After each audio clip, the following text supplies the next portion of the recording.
کہ آپ کے دماغ میں یہ بٹھا دیا گیا ہے کہ تمہارے لیے آخرت ہے، دنیا تمہارے لیے ہے ہی نہیں۔ دنیا میں تکلیفیں اٹھاؤ، دنیا میں فاقے کرو، مال و دولت کے اوپر لعنت بھیجو تو آخرت میں تم کو نجات ملے گی۔ یہ کرسچینٹی کا عقیدہ ہے جس کو اسلام کے سر پر تھوپ دیا گیا ہے۔ کرسچن اسکالر بہت مشہور، سب بچے جانتے ہوں گے، بہت ہی مشہور انٹرنیشنل فیم کا آدمی ہے، بین الاقوامی شہرت کا، برٹن رسل۔ اس نے کتاب لکھی ہے، عیسائی تھا یہ، بعد میں اس نے عیسائیت چھوڑ دی۔ کیوں چھوڑی؟ اس نے لکھا I am not a Christian, کتاب لکھی میں کرسچن کیوں نہیں رہ گیا، میں عیسائی کیوں نہیں ہوں۔ وہاں سے وہ آ رہے ہیں ہم کو عیسائی بنانے کے لیے۔ بھائی پہلے رسل سے جا کر آپ پوچھئے کہ تم عیسائی کیوں نہیں رہے، پہلے اس سے پوچھئے آپ جا کے کہ وہ تو عیسائی تھا، وہ کیوں نہ رہا عیسائی۔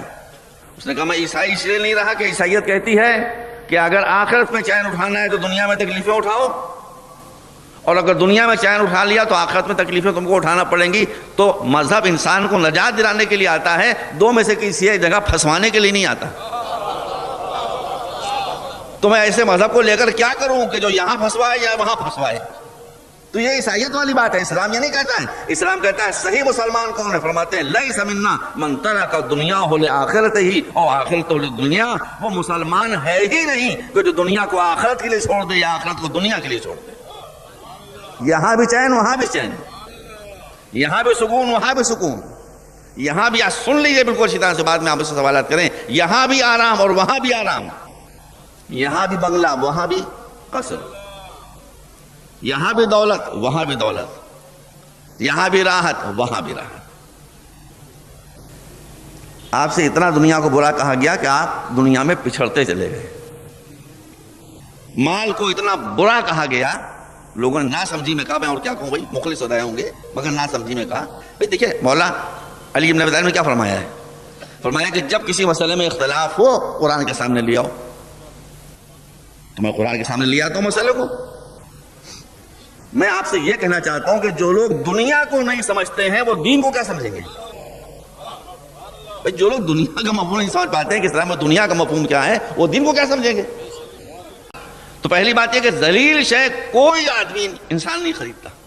دوسری بات یہ کہ جو ذات جتنی عظیم ہوتی ہے اتنی ہی عظیم شے کو وہ خریدتی ہے۔ اب آپ کہتے ہیں مال ہے بہت برا، مال ہے ذلیل، مگر قرآن کیا کہتا ہے؟ قرآن کہتا ہے کہ ان اللہ اشترى من المؤمنین انفسهم واموالهم بان لهم الجنہ۔ اللہ نے صاحبان ایمان سے ان کے نفسوں کو اور ان کے مال کو خرید لیا ہے۔ یہ کون خرید رہا ہے مال کو؟ یہ مال کون خرید رہا ہے؟ اللہ۔ سمجھیے بات کو، کون خرید رہا ہے مال کو؟ حق سبحانہ وتعالی، کائنات کا پیدا کرنے والا، جس سے بڑھ کر صاحب عزت و جلال و کبریائی کوئی ہے ہی نہیں۔ وہ مال پر ٹھوکر نہیں مار رہا ہے، مال کو خریدنے کے لائق شے سمجھ رہا ہے۔ صلوات پر محمد و آل محمد۔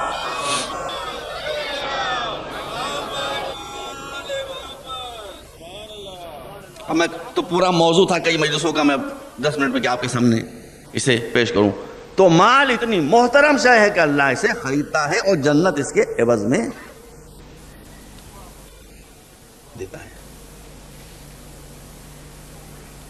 اچھا مال اگر بری شے ہوتی تو اللہ قرآن میں یہ فرماتا کہ فلاں قوم نے ہمارے احکام کی نافرمانی کی، لہذا ہم نے ان پر یہ عذاب کیا کہ سب کو سیٹ بنا دیا۔ یہ تو ہوتا نا بھائی، مال اگر اللہ کا عذاب ہے، مال اگر مصیبت ہے تو یہ ہوتا کہ فلاں قوم اچھی خاصی فاقے کر رہی تھی، جھوپڑیوں میں رہ رہی تھی، پھٹے پرانے پہنے کپڑے پہنے گھوم رہی تھی، مگر جب اس نے نافرمانی کی، نمازوں کو چھوڑ دیا، روزوں کو چھوڑ دیا، ہماری ہدایتوں کو چھوڑ دیا، تو ہم نے ان پر دولت کی مار ماری کہ ہو جاؤ سب کے سب سیٹ ہو جاؤ جہنم میں۔ اب یہی ہونا چاہیے تھا کہ نہیں؟ یہی ہونا چاہیے تھا نہیں؟ کوئی صاحب دکھا دو قرآن میں، یہ قرآن میں کیا ہے؟ قرآن مجید میں کہ وَضَرَبَ اللَّهُ مَثَلًا قَرْيَةً كَانَتْ آمِنَةً مُطْمَئِنَّةً يَأْتِيهَا رِزْقُهَا رَغَدًا مِنْ كُلِّ مَكَانٍ فَكَفَرَتْ بِأَنْعُمِ اللَّهِ فَأَذَاقَهَا اللَّهُ لِبَاسَ الْجُوعِ وَالْخَوْفِ بِمَا كَانُوا يَصْنَعُونَ۔ الٹی بات، اللہ تمہاری عبرت کے لیے ایک بستی کی مثال بیان کرتا ہے.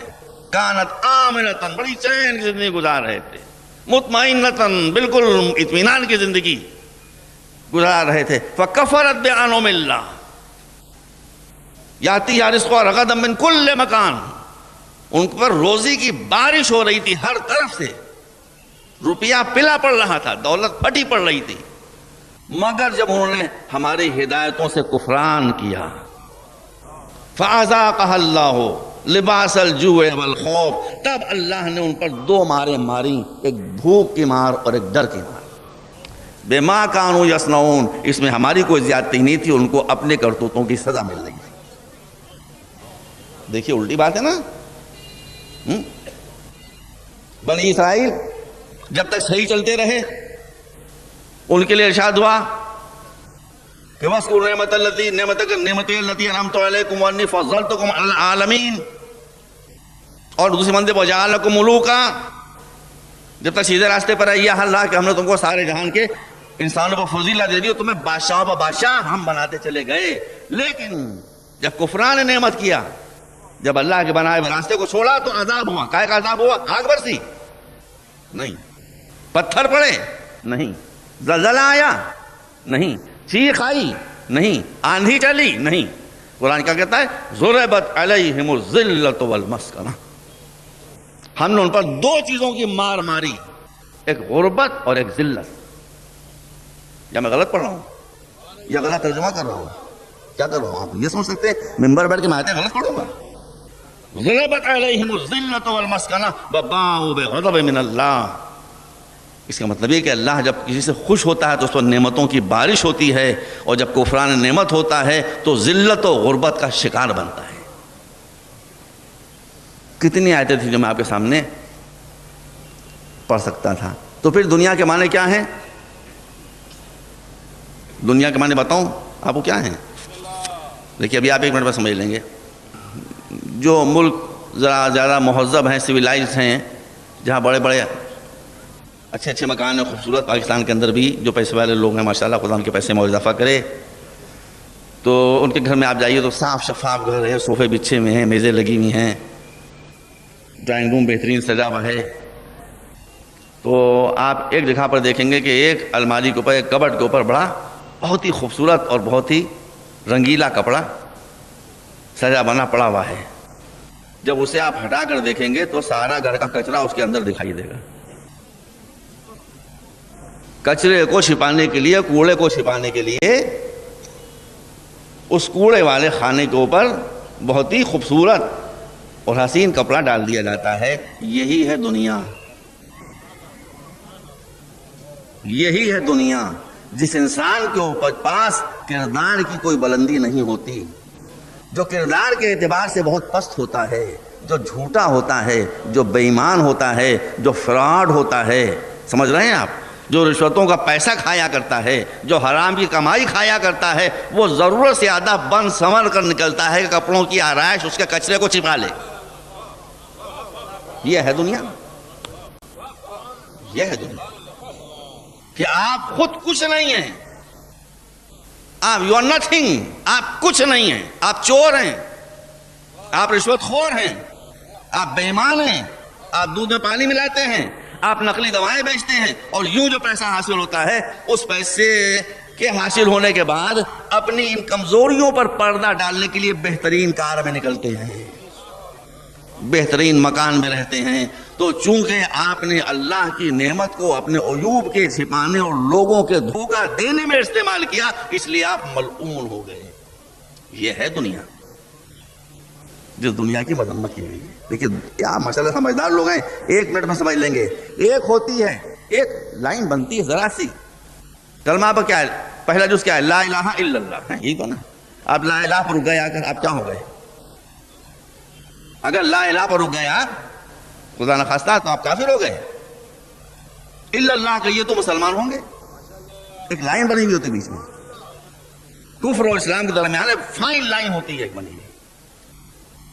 ایک ہے دولت پرستی، ایک ہے دولت مندی. دولت پرستی کفر ہے، دولت مندی ایمان ہے.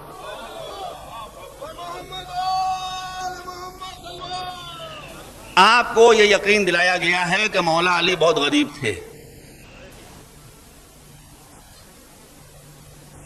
ہے نا یقین آپ کو؟ غلط ہے، بالکل غریب نہیں تھے، تاریخ کو پڑھیے۔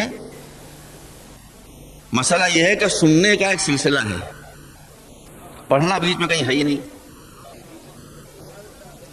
آپ ہم سے سنتے ہیں، ہم کسی اور سے سنتے ہیں، وہ کسی اور سے سنتے ہیں، وہ کسی اور سے سنتے ہیں، پڑھنے کی زحمت کوئی کرتا ہی نہیں۔ تاریخ کو آپ پڑھیں تو آپ جب تاریخ کو پڑھیں گے، تاریخ کی یہ مسلمات میں سے بات ہے جو میں کر رہا ہوں آپ کے سامنے، اس کی کسی ریفرنس کی ضرورت نہیں۔ جس تاریخ کو آپ چاہے اٹھا کر دیکھ رہے ہیں، ابھی تک اصلات موجود ہیں، کاش آپ عربی زبان سے واقف ہوں۔ ینبو جو مدینے کے پاس ایک آبادی ہے ہری بھری، یہاں پر مولا علی کا جو باغ تھا کھجوروں کا، اس میں کتنے درخت تھے پتہ ہے آپ کو؟ 1,00,000 درخت تھے۔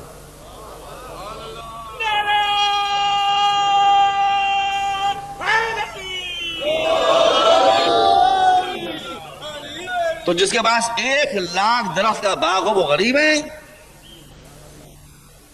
مگر آپ نے اسے وقف کر دیا تھا غریبوں کی مدد کے لیے۔ یہ ہے دولت مندی۔